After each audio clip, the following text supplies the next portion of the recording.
What is going on, you guys?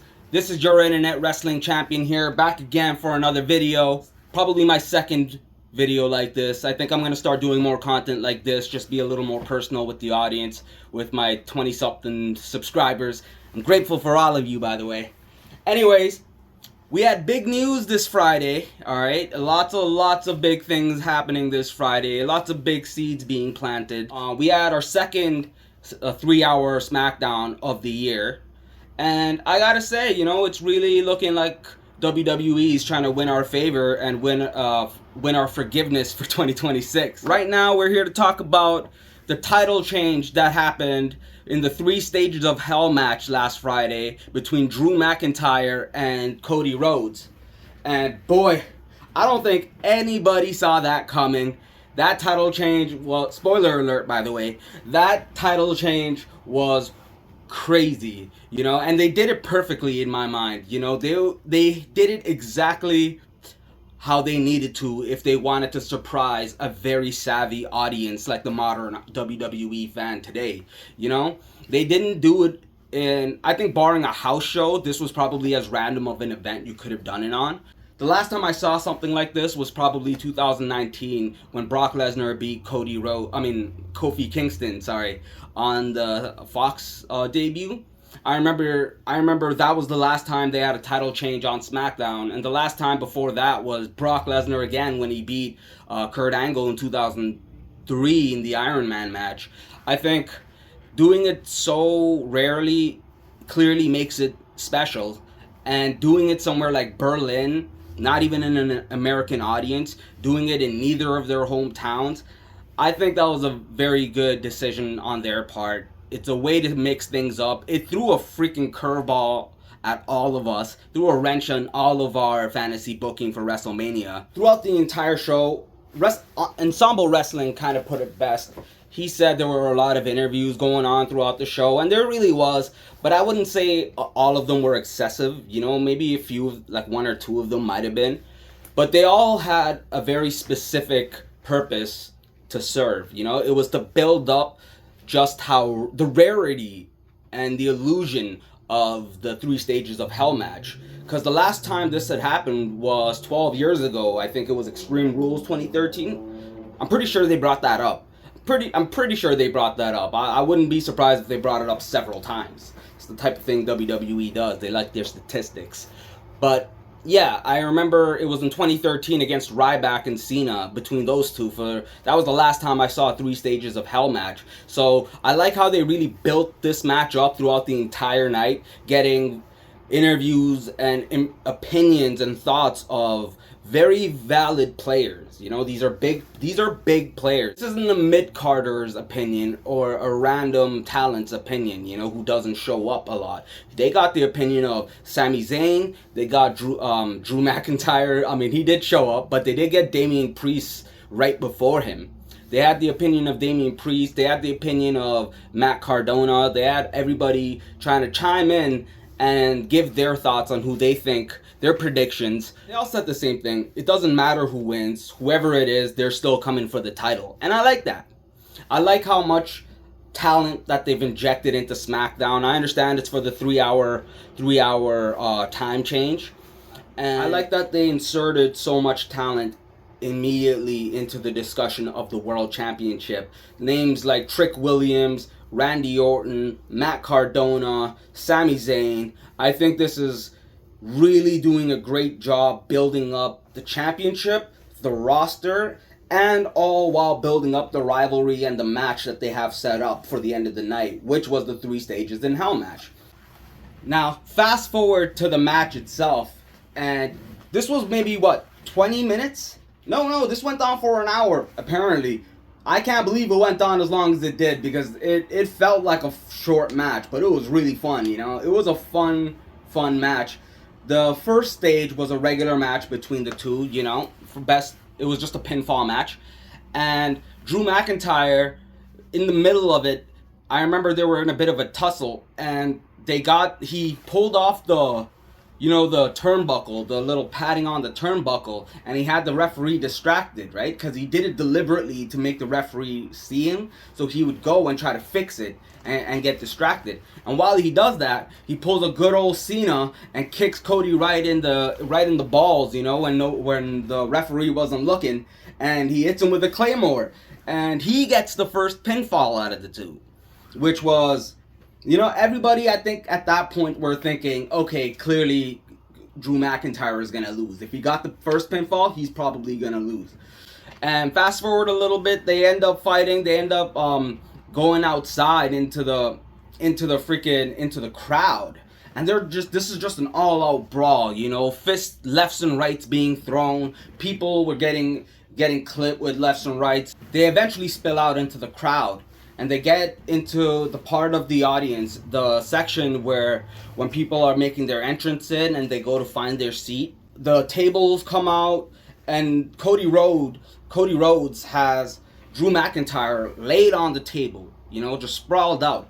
This guy goes all the way to the top, where on top of the exit sign, you know, where people walk in and out from, and that's like a 15-foot, maybe a 10-foot drop, and he jumps off that and gets Drew McIntyre right through the table and gets the pinfall. Mind you, right before that, no, wait, I don't even think he gets the pinfall.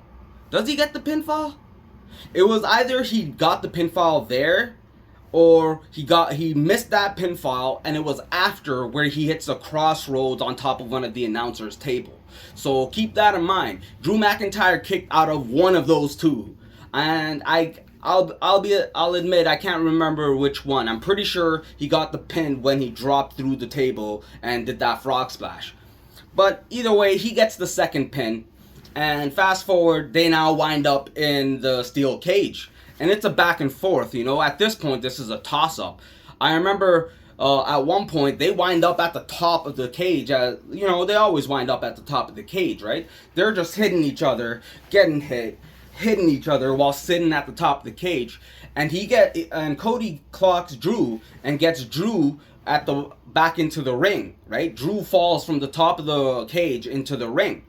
Now when he gets back up, Cody jumps off the top and literally hits Drew with a Cody cutter from off the top of the steel cage. He jumps and catches him in the ring with a Cody cutter, and Drew McIntyre kicks out there. And I remember he ends up hitting Cody with a Claymore. Cody and Drew McIntyre really had it, like, there were a lot of times where he almost snuck his way out of the steel cage, and Cody had to really get him when he had one foot out the cage and drag him back in there. And there was at the climax of it all, in the closing act, Drew McIntyre is about to step out of the cage, right? He had just hit Cody Rhodes with a Claymore kick, and he's about to leave the stage, or he's about to leave the cage, and that's when a mysterious figure comes, you know, hoodie, masked up, ski mask on, and everyone's thinking, what the hell is going on? And that's when he reveals himself, and lo and behold, it is Jacob Fatu, just 3 months after his mysterious attack, which I'm going to talk about in a bit. And he's just seething, you know, backing out for blood. And you can see it in Drew McIntyre's face. He's just like, oh shit, I already know this is trouble. So he runs back. He runs back into the cage and tries to climb the cage and tries to get away from Fatu like that. Fatu rips him off the cage, beats the hell out of McIntyre, continues to pummel on McIntyre, and Cody Rhodes gets back up, and he tries to like pull Fatu, you know, he tries to just get Fatu's attention. Fatu clocks Cody Rhodes and then shifts his focus to Rhodes and just starts pummeling Cody Rhodes. And here's where you're thinking, and where I'm thinking, is this a face turn or a heel turn? Like, what's really going on? Like, what the hell is going on, right? And it's while he's pummeling Cody Rhodes, the camera then pans back to Drew McIntyre, and he's just shifting and shuffling his way out of the bottom ropes, out of the door, and out of the cell, out of the cage actually, and the bell rings. Everybody is in utter disbelief. You have a new WWE Universal Champion, Drew McIntyre, for the first time in 2 years, to win it in front of a live audience, and this is the first time in 5 years, 6 years that he's won it in the WWE Championship in front of a live audience. You know, it was nice when he got it in WrestleMania 40, but this one he actually kept it, and this is the one he won in WrestleMania 36, you know? So this, I think, had a lot more of a weight for him, because it is the main title. This is the main championship, right? And it's crazy just to think, like, who had it in their bingo card for 2026? This early into the year, we'd have Drew McIntyre and CM Punk both as a world champion in the WWE. This is really set up for a lot of storytelling. You know, I mean, they said this is the most excited I've been since John Cena's initial heel turn, you know? So I'm both excited, but at the same time, I'm a little bit, you know, I gotta be a little bit cautious and wary, because they've shown me how well they can set up a great storyline only to not follow through with it. So they fumbled a little too many times in 2025 for me to be too excited. But I am excited, and I do think this is the best decision they've made since turning Cena back into a face.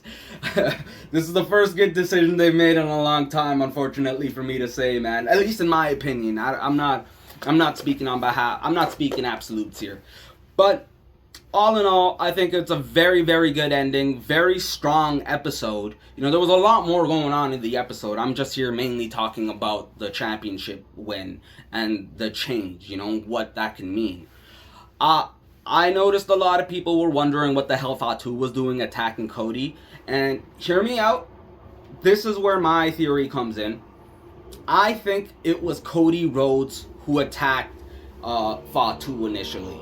You know, I remember my brother was at that show live, you know, and he was telling me, he was like, what the hell was going on when Cody Rhodes came out and he challenged Drew McIntyre? He didn't, like, and I concur, you know, I agree with him. I didn't know what the hell was going on either, because none of it made sense. Everything made sense until Cody Rhodes came in, and that's when it was out of pocket. And let me explain.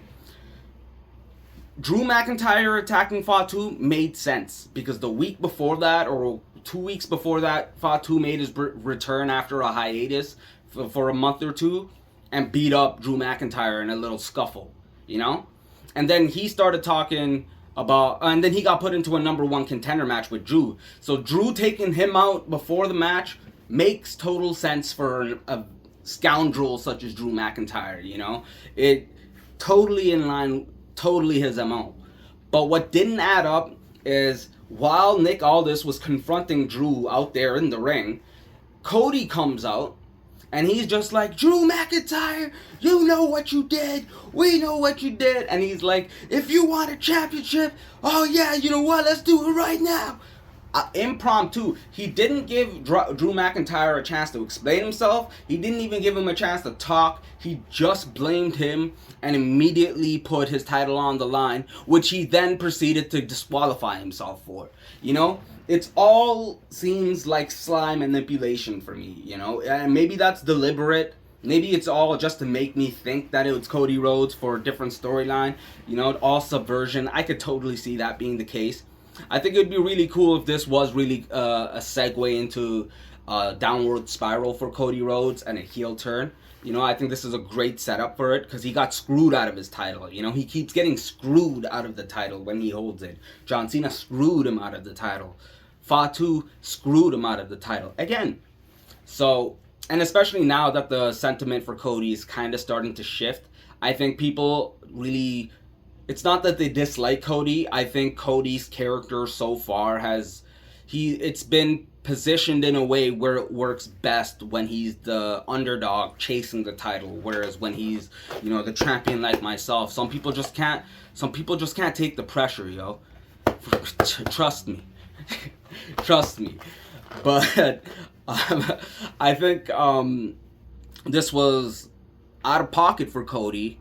And I think it's a good way of making him the heel, you know. He took out his biggest opposition, which was Fatu, and he thought he could deal with Drew McIntyre quickly enough for him not to be a problem 4 months down the road, you know. But lo and behold, he's champion now. So I think this is a good way of him being down, like spiraling downward. I think that's the more likely option. I don't think they're gonna actually reveal that Cody attacked Fatu. I think Fatu's just gonna be mad and he just beat up Cody Rhodes because he doesn't know who the attacker is and he thinks it's both of them. And he doesn't care. He doesn't know Cody anything, and it's totally within Fatu's nature to be like, I don't give a shit. Somebody beat me up, and you two are the only people who have a reason to. So I think Fatu is the most justified, if justified is the word to use. But yeah, Cody, everyone's been calling him a politician, from Kevin Owens to Drew McIntyre to even John Cena. Even the fans. So this is a good way for his good guy act to start diminishing and waning. I think it's more likely, again, that they're gonna use this as the tipping point, or the tipping point to start his fall from grace. I think that's the better way to do it. But all in all, I think it was a great decision. 2026 SmackDown is looking good. I'm more of a SmackDown guy than a Raw guy. I'm not really liking what they did with Raw so far, but it's only one episode in, so it's too soon to say. I'm still going to look forward to this Monday to see what they do with that.